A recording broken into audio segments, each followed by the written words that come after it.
everybody. Welcome to All There Is. I'm your host, Kelly Bargabas. On any given night in America, more than 500,000 people, more than 500,000 people experience homelessness. 70% of those are individuals living on their own or in the company of other homeless adults. 30% are families with children. The great majority of homeless are men or youth boys, and almost half of the population of those experiencing homelessness are unsheltered and living in situations not fit for human beings. November is Homelessness Awareness Month, and so we are going to devote the next few episodes to this topic. It is one that I have personal experience with. I had a brother who ran away from home at 16 years old and spent the next 5 years living on the streets. So I know what it feels like to love someone who you go to bed at night worried about where they are, who they're with. Do they have a place to sleep? Are they warm? Are they out in the cold? At the time we lived in the Northeast, my brother was on the streets in a Northeast city, and, winter is brutal here. And I worried about him freezing to death. I worried about him being warm enough. I worried about him being hungry. I never really knew for sure if he was okay. That experience has changed me. So this topic is one it's really important to me. I'm really passionate about it. It moves me to compassion and empathy and action. So I want to bring awareness to this topic. I want to inspire empathy in you, provoke action, and also bring power and voice to the homeless in America. Hang in there with me over these next few episodes. I'm going to be sharing some of the personal stories that I've written about in my memoir, Chasing the Merry-Go-Round, Holding on to Hope and Home When the World Moves Too Fast. And I'm also going to be sharing with you a really exciting project that my husband and I are working on. He's an artist, and we've been collaborating and working on this project for several years, where we are pairing original artwork of his with short micro stories that I've written in a project that, again, is designed to do exactly what I just talked about. Bring awareness, inspire empathy, provoke action, and mostly bring power and voice to the homeless in America. So if you hang in there for the next couple of episodes, I am going to be sharing more about that. I'm going to have my husband join me on the show, and we're going to talk about it and also talk about how you can help. Today, I'm going to start this series on homelessness by sharing a section called Runaway Train. I inched down the street trying to find a house number on any one of the homes with boarded up windows that looked like they should be abandoned and condemned but actually had people living in them. Most of the homes on Munsell Street had numbers missing. This wasn't going to be easy. This was the last address I had for Bobby. It was 1993, and 2 years earlier he had left home at 16 years old, long before 16-year-olds or anyone else had cell phones. He'd call me collect every few months and tell me where he was and what he was doing. I'd say, "Come home. I'll come get you. You can stay with me. You don't have to go back to school. You can get your GED, a job. Nobody's mad at you."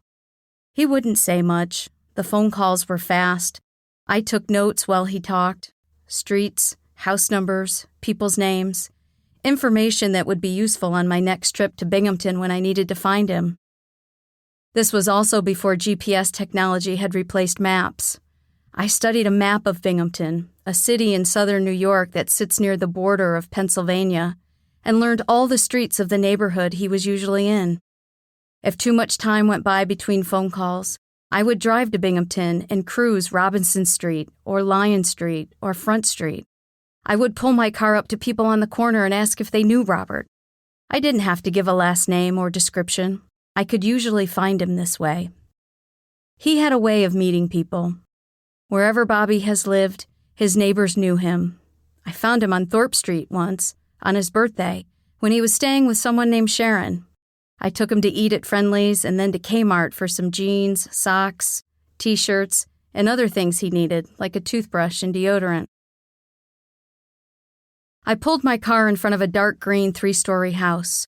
2 Doberman pinschers were chained outside the 2nd-story window.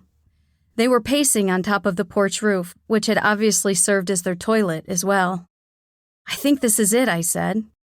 "You're going in there?" my live-in boyfriend at the time, Kevin, asked as I opened the car door. "Cal, I don't think it's a good idea."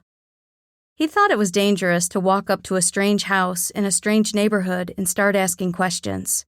He was probably right. Kevin readily accepted my relationship with Bobby and knew that I wouldn't stop until I found him. He had come to love Bobby too by then, and while he wasn't necessarily at ease with my plan that day, he did what he could to help me. I got out of the car and walked up the sidewalk. The dogs on the roof pulled on their collars, barking. I wondered if the chains would hold. I saw faces in windows staring at me. Neighbors in their front yards watched. The dogs barked louder and louder the closer I got to the front door. I knocked and a skinny old rat of a man answered. "I'm looking for Robert, Bobby. He's my brother." "He's not here." "Do you know where he is? Where I can find him?" "Nope. Haven't seen him for weeks." I knocked on a few more doors, but didn't find him that day. Kevin took over driving for the ride home from Binghamton while I shoved my Soul Asylum cassette into the tape player, turned it up, and choked out the words to their hit song at the time, Runaway Train.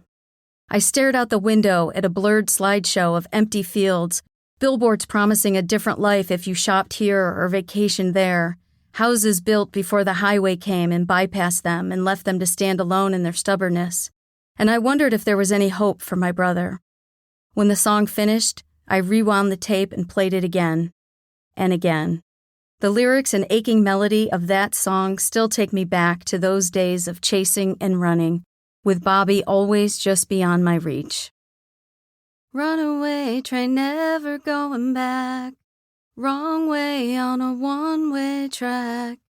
I had to stop and catch my breath before I could sing the next line. Kevin was driving us home from Binghamton while I sobbed and sang this 1993 Soul Asylum song over and over and over again. I hadn't been able to find Bobby on this trip. Kevin had been a good sport as I told him to turn left and then right, and was patient when I looped the same few blocks for a couple of hours.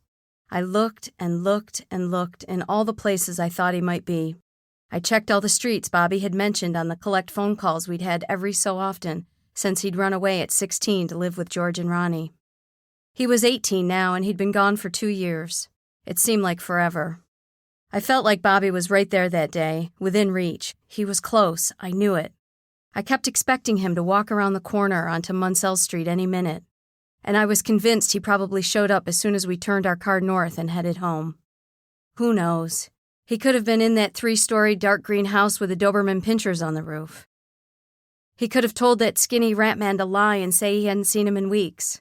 He could have been watching me from some window in some other house in the neighborhood, waiting for me to give up on him. Bought a ticket for a runaway train, like a madman laughing at the rain. Little out of touch, little insane, just easier than dealing with the pain. My voice was shaky, but I sang anyway. I blew my nose and pulled my map out again. I stared at the streets in the neighborhood I knew he was in. I ran my fingers along the crease and over the pen marks I had made on the map. I looked for a street I had missed. The worst part for me when Bobby ran away to live with Georgia and Ronnie was that I never really knew where he was. He didn't last very long living with them, and they had even moved to Pennsylvania recently without him. So much for them wanting their son back.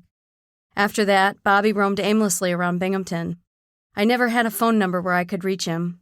At night, when I closed my eyes on another day without him home, I would see his face, his eyes.